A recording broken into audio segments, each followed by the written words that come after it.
صحابی رسول حضرت عبداللہ ابن مسعود کہیں سے جا رہے تھے تو آپ نے ایک گانے والے کو دیکھا، گویا تھا، آواز بہت اچھی تھی اس کی، وہ گانے گا رہا تھا۔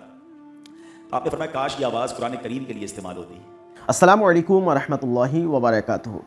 دوستو، قرآن پاک کو صحیح ادائیگی سے اور خوش آواز کے ساتھ پڑھنا چاہیے۔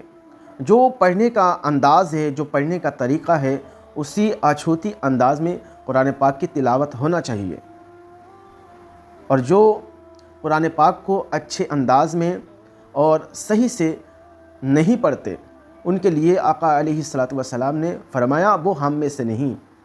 سنیں، تم میں سے بہترین کون ہے؟ اس میں سے ایک حدیث سنا دیتا ہوں، خیرکم من تعلم القرآن وعلمہ، تم میں بہترین وہ ہے جو قرآن سیکھے اور دوسروں کو سکھائے۔ اب میں چیک کروں میں اس میں ہوں کہ نہیں، قرآن پڑھ رہا ہوں، کسی کو سکھاتا ہوں، نہیں تو شروع کر دیں، آج سے، کل سے شروع کر دیں۔ ماشاءاللہ ہمارے مدرسۃ المدینہ بالغان مسجدوں میں رات کو لگتے ہیں، فجر کے بعد لگتے ہیں، چلے جائیں، قاری صاحب ہمیں بھی پڑھا رہے ہوتے ہیں، آپ کو اچھا پڑھانا آتا ہے، آپ پڑھانا شروع کر دیں۔ بہترین بننا ہے نا، سرٹیفکیٹ لینا ہے نبی پاک سے، آقا راضی ہوگا تو رب راضی ہو جائے گا۔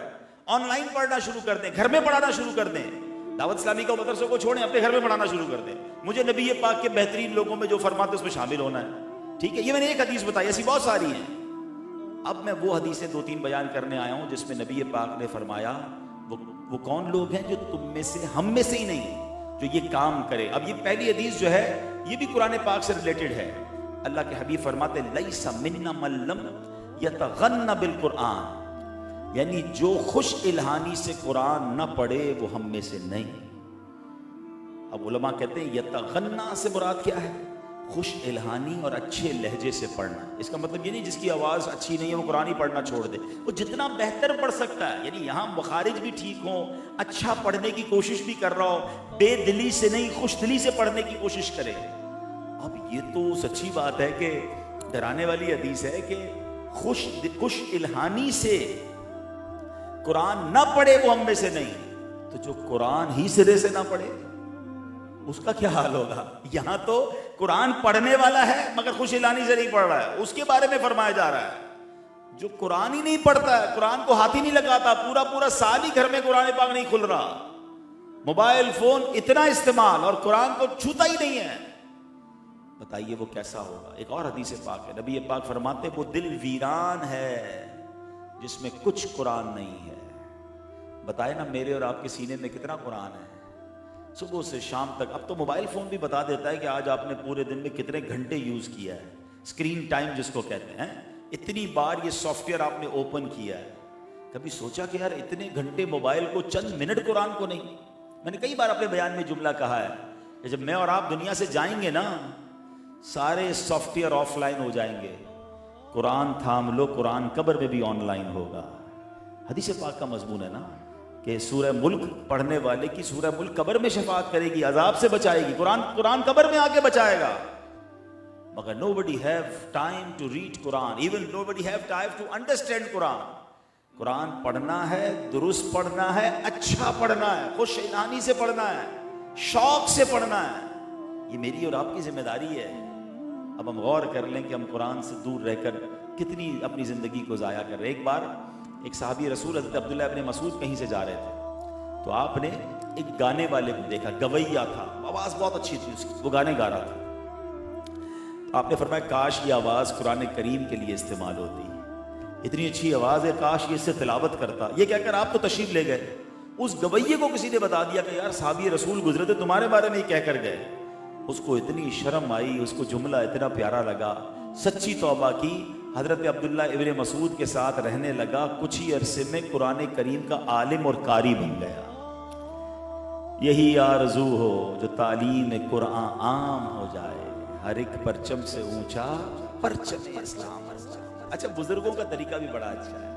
ہمارے یہاں بعض اوقات نا لڑنا جھگڑنا، بد دعائیں دینا، یہ بہت زیادہ۔ انہوں نے کیا کیا؟ بد دعا نہیں دی، دعا دی، آواز اچھی ہے، کاش قرآن پڑھنے لگ جائے۔ ایک اور بزرگ کے بارے میں آتا ہے، وہ کئی کشتی میں جا رہے تھے تو برابر سے ایک کشتی گزری جس میں لوگ ناچ گانے شراب الٹے سیدھے کام کر رہے تھے۔ تو لوگوں نے کہا حضرت دعا کریں یہ غرق ہو جائے، یہ کشتی والے غرق ہو جائیں۔ بزرگ نے فرمایا اللہ ان کو اس سے زیادہ خوشیاں عطا فرمائے۔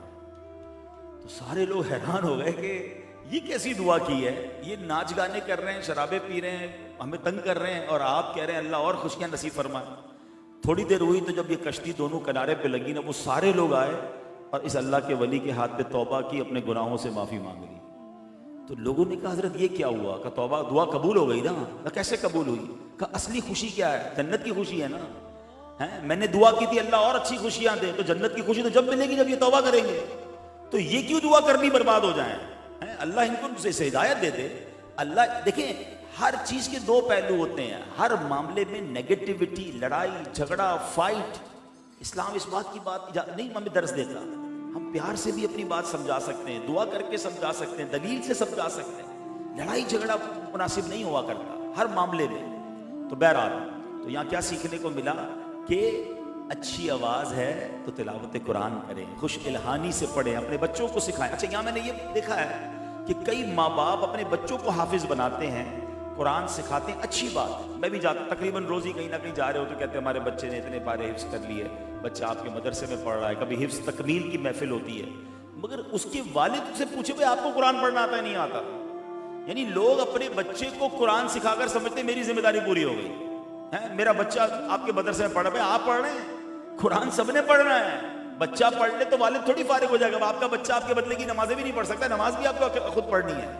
تو اگر بچہ نیک بن بھی رہا ہے تو والد کو بھی نیک بننا ہے، ماں کو بھی نیک بننا ہے، بھائی بہنوں کو بھی نیک بننا ہے، یہ یاد رکھیے گا۔ سو دوستو قرآن پاک کو سیکھیں اور سکھائیں، اور خوش آواز سے قرآن پاک کو پڑھنے کی عادت ڈالیں۔ سو دوستو اپنا رائے کمنٹ باکس میں ضرور دیجیے گا۔ ملتے ہیں کسی اور ویڈیو میں، تب تک اپنا خیال رکھیں۔ خدا حافظ۔ السلام علیکم ورحمۃ اللہ۔